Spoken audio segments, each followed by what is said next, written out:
Hello everyone. So today I participated in my first Kaggle competition, March Machine Learning Mania 2026. So as part of this competition, we have to predict NCAA basketball tournament matchup scores, right? That is going to start from 19th March, and we have to predict the winner of every possible NCAA basketball tournament matchup, right? And so I researched a little bit around this because this is my first time around Gemini and Claude, and I got to learn like the to predict who wins, we have to calculate something called Brier Score, right? Which punishes the overconfident wrong predictions, and it is very crucial for predicting the right winner for these basketball matches. So I am going to walk you through my solution and my approach. I changed my solution approximately four times. Matlab, I built my solution pipeline.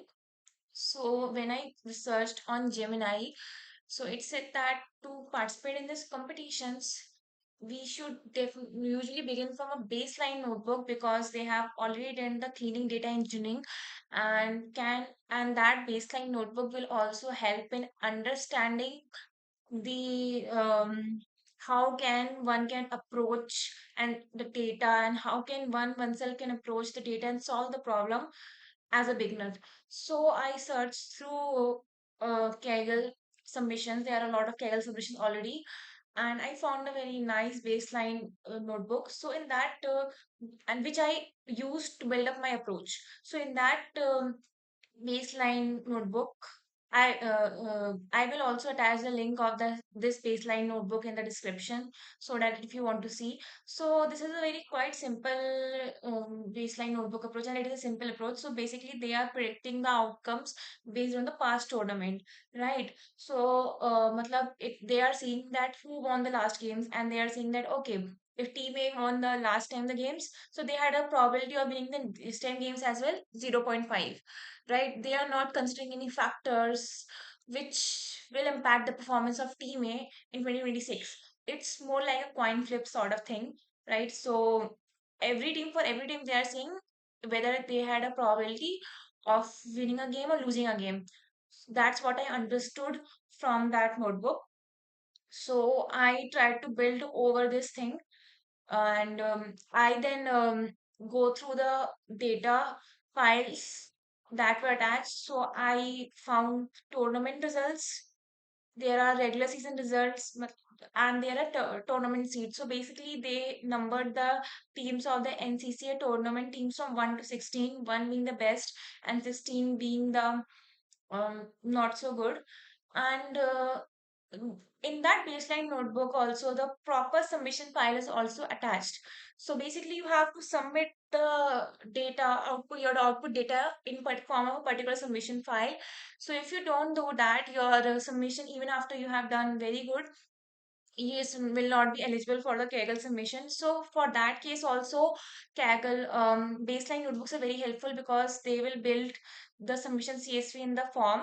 You just have to print out, or basically print out the data in the form that fits the type of submission.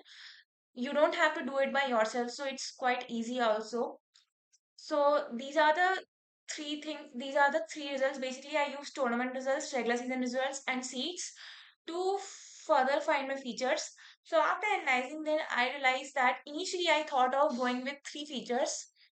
Seed difference. Seed difference basically is the difference between the seeds. So suppose a team A has a one seed and team B has a eight seed. So their difference will be calculated, because that if team A has one seed, it means it is more better than team B, who has eight seed, based on the performance seed ranking they have given. But it can't be the only feature which we use to determine the winner of 2026 games.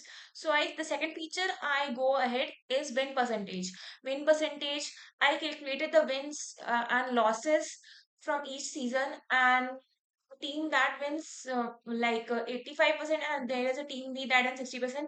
So I calculated the difference, which can also be used to determine when there is a matchup between team A and team B, who is going to win. The third feature is margin difference. Basically, to determine which team, even the winning teams, which team won by what difference. So, if team A had won a match by 2 scores, but team B had won a match by 10 scores, so team B has a better performance over the seasons. So, I initially started with 3 features, and I used a logistic regression model, but I use a logistic regression model, and Mm, and I got the accuracy around 70% for this. Then I researched furthermore, like what else features I can introduce, and then I came to know of LO feature. So basically, LO ratings, what was I understand from researching about LO rating. So LO rating is a type of score that updates after every game. I mean, it's not basic like win percentage, margin difference, see difference. It's not like constant. So suppose there is a team which had been winning consistently, but it get defeated by a team that doesn't have much probability of winning. So hello rating for team A that was winning consistently but got defeated by team B who has been uh, not winning consistently. Higher ratings will have a large dip on team A, but a very big boost for team B. So, it will be I found it very efficient to predict the unpredictability, that surprise moments in the games. So, after this, I added LO ratings as well. As you can see, initially in the cell 2, I calculated the seeds and seasons, and I contacted the results. And after this, I created a dictionary seed lookup, which will have all my details of season, team ID, and seed number. Same I did for the wins per season, losses per seasons, and keep it in records. And then I keep the since for the winning score, losing score, average score, which can be used to calculate after later on win percentage. So initially I calculated by using this, I calculated win percentage. These things are the basis. These are not the final thing. Win percentage and everything is calculated later on. So here are the stores like basics things like win percentage, seed difference, margin difference. I calculate first and later on I added LO configuration with the help of Gemini here. So a lot of calculations has been done by LO because I am still was researching. So LO ratings work is like that they will have a default 50, 100, or maybe something. It could be any number from the when the match begins for all the teams, and depending on the performance of teams, right? The ratings will be updated.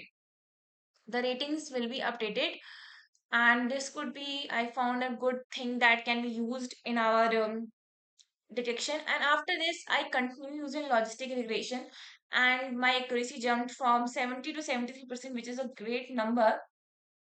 But the problem with the logistic regression is that it has a limitation that it treats each feature as independently. It can't learn key. Suppose there's a situation key keys in some scenarios, like not each feature can independently affect outcome.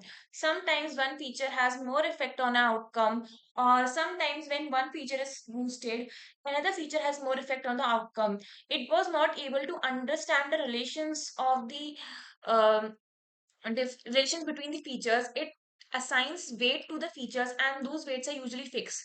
But in our scenarios, it's a very unpredictable game. So in different scenarios, features can have different outcomes. They can have different relations with each other, which can directly impact our probability to predict the winner. So I move upgraded to XGBoost. So basically, XGBoost is a gradient descent machine learning algorithm which work on decision trees, which works on decision trees, and for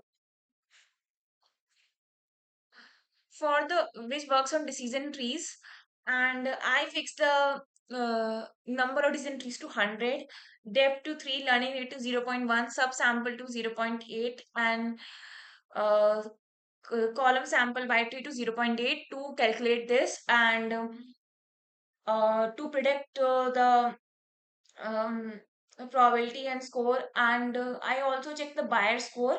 So in logistic regression, the Brier score is quite high to 0.18, 0.9. But when I shifted to XGBoost, my Brier score dropped to 0.14, which is a good sign.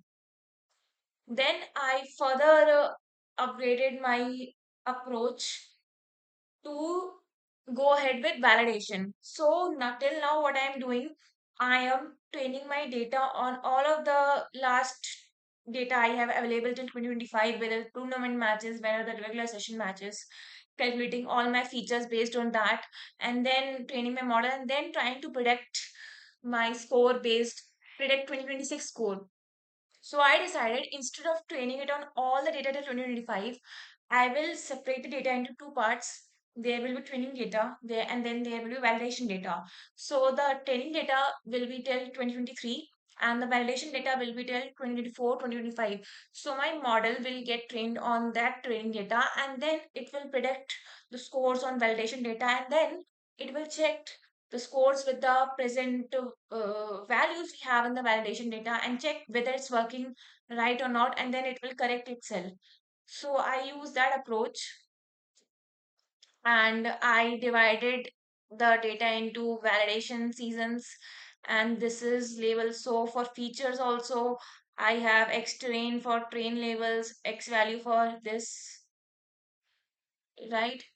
And another upgrade I did is that to use both the models, logistic regression as well as XGBoost, because both models have the one of some benefits and some losses, and both models individually might not be able to give that exact prediction, but when they are blended or used together, they can give a proper prediction, right? So here I did this. So basically, I will walk through the cells for now. So here I have import all of the things I needed.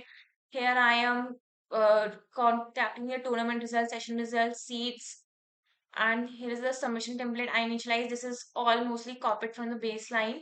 From here, I actually started collecting my seed lookups and then wins. I group by based on the size and rename them. Then I have started recording it in the form of win percentage.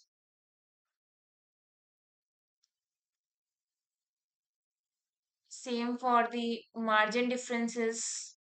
And I make them into a in a form of dictionary by zipping them up. And after this, with the help of Gemini, I calculated LO score. So this is the value function it said asked me to do. It asked me to divide it by 400, so that because it said that LO score can be a lot bigger value and my other features usually have values between less than 1 or they have very quite small values. So my LO score, if it has very big value, it is going to dominate over other features, which I don't want, of course. So that's why it gives me this formula to normalize the error ratings to be equivalent to other features value. And this was the all calculation for all the seasons. Here is the calculation when the season is not equal to previous season. After every season, we are resetting the error ratings to whatever our initial value. In my case, it's 1500. You can take another value as well, because after every season, new error ratings will be calculated and these will be stored and will be used to train our models. Here we are training the building the training data. So here we have features, seed difference, yellow difference, and we are returning this. And here also we are dividing it by 100 to normalize its effect on other features. So, and here we are having validation season and training season. So we are basically here what what we are training our data. We are um, building the training data on our training data, and then we will have it them predicting on the validation season, so that the model, if it is giving wrong, it corrects automatically, and so we have a very good right bet predictions. Here training the logistic regression, so we are using two models now. So we will first train logistic regression.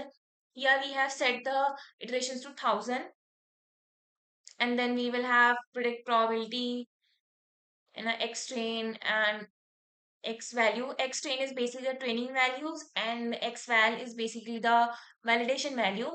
Then we are doing the same with the XG boost. We have 100 trees. We have depth of 3, learning rate 0.1, subsample 8, column sample by tree 0.8. We are fitting this on training data, and then we are also doing the same for this. We are predicting probability separately for training and validation data. And then we are here in this volume. We are trying to find the sweet spot where the blend works perfectly, and whenever we find a better spot where the buyer score improves greatly, here we are also using buyer score loss. We will mark it as the best sweet spot, whatever the percentage is, and we will continue doing this until we get the best buyer score, right? So after doing this, if I run this file, uh, okay, it's not running because I will have to run it from the beginning. But after doing this, we get the sweet spot at 70-30% ratio, 30% logistic relation, 70% XJ boost, right? So that is, this is there used to be come a table. Let me check if I can.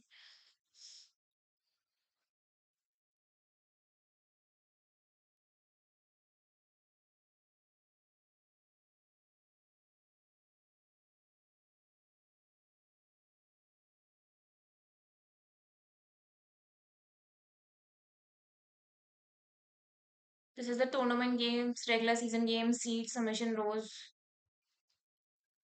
seeds. So basically, I printed 5 seeds to verify whether we have, like, I'm trying to make it in a form of dictionary, so whether I'm getting the right form or not. So I make a season and team number as a tuple and then allocated seed value to it.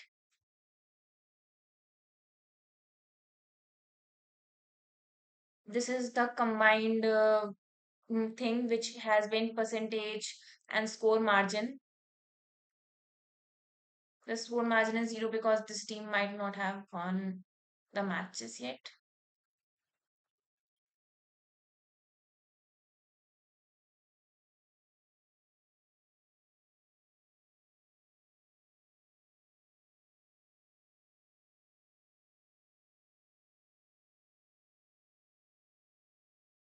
This is the LO ratings for the team.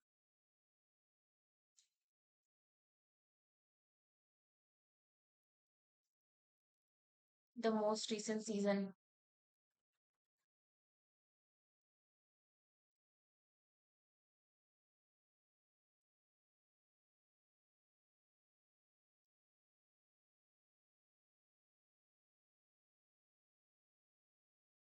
And then we are building the training data. So this is the stats of the training data. Like this is the win rate for training data for lower ID and validation. So you can see a difference, little bit of difference there. And then we will train our model.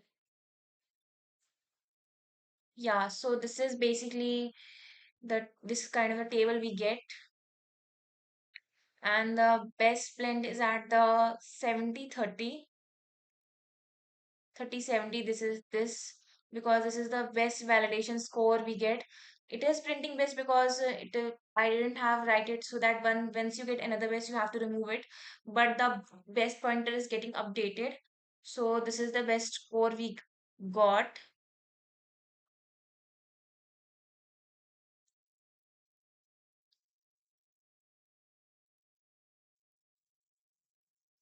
Then we will generate predictions using this. It will take over time, and we have clipped the data as well because mm, because as per the submissions, so it was actually suggested by me, so I clipped it to this value range for more accuracy.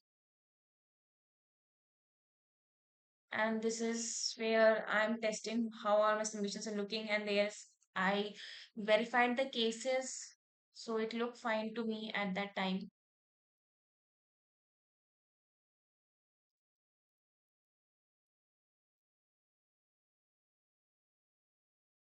It will take a few minutes, a little bit time to generate predictions.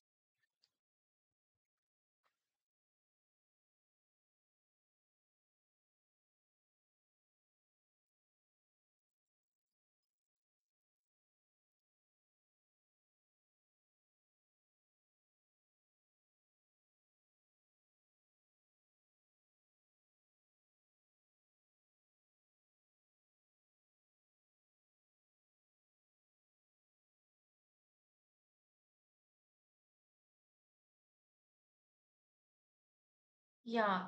So the prediction is generated. So here we are having a prediction distribution. Uh, Here are the some sample predictions on the validation data, and here I have put some test cases assuming it to be 2026 data. Okay. So I saw here, so the blend is giving the right results, and that's why I move ahead with it. This is not a very quite a perfect solution. A lot can be done. A lot more features can be added to enhance the score, and a lot could be done, but in the time given, because the deadline for this submission is today, that's how I've done. I will try to improve in other submissions. I learned a lot in this as well. Logistic, regression, XGBoost, and LO ratings, and very something specifics to basketball. I also run to clean the data and try to find features when you are dealing with a particular sort of data set. So it's quite a good learning opportunity. It is still a baseline, but I try to build using a very clean pipeline.